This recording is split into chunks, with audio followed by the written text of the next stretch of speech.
Malang nasib yang dialami dua balita asal Rusia ini. Kepolosan dua balita ini tak mengerti jika selama 3 hari ia bertahan hidup dengan ayah ibunya yang sudah tewas karena keracunan. Entah bagaimana caranya dua balita berhasil bertahan hidup selama 3 hari bersama mayat kedua orang tuanya. Tak ada yang tahu bagaimana mereka hidup tanpa bantuan orang dewasa di sekitarnya. Hal itu terbongkar setelah kerabat mereka menghubungi melalui sambungan telepon. Dilansir sosok.id dari The Sun, insiden ini menimpa sebuah keluarga asal Belskhoye, Kuzomkino, Rusia.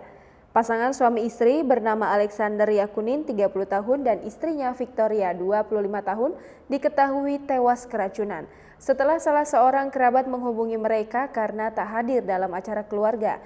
Tak disangka, telepon itu diangkat oleh putri mereka yang masih berusia 5 tahun. Dia pun mengatakan hal mengejutkan soal kondisi kedua orang tuanya. Dia berkata bahwa ibu dan ayahnya tidur dalam waktu yang lama. Ia juga melapor ke tantenya bahwa tubuh ayahnya telah berubah menjadi hitam. Dia mengklaim telah menjaga adik laki-lakinya yang berusia 1 tahun. Adik Alexander, Natalia Bakulina, 36 tahun, langsung bergegas ke apartemen keluarga itu. Sang keponakanlah yang membukakan pintu untuknya. Saya masuk dan melihat semuanya. Saya langsung ambruk dan berteriak, kata Natali setelah menemukan pasutri itu telah terbujur kaku di ranjang mereka. Ibu Victoria, Galina Yasturwenko, 61 tahun, mengatakan kepada outlet berita 78.ru, mereka mengatakan kami harus mengubur mereka dalam peti mati yang tertutup. Kami terkejut, tidak ada yang tahu apa yang terjadi. Alexander, seorang pekerja pabrik gas, telah diberi acar buatan sendiri oleh neneknya.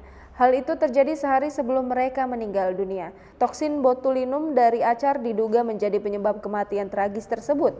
Racun tersebut menyebabkan kelumpuhan dan kematian melalui kegagalan nafas.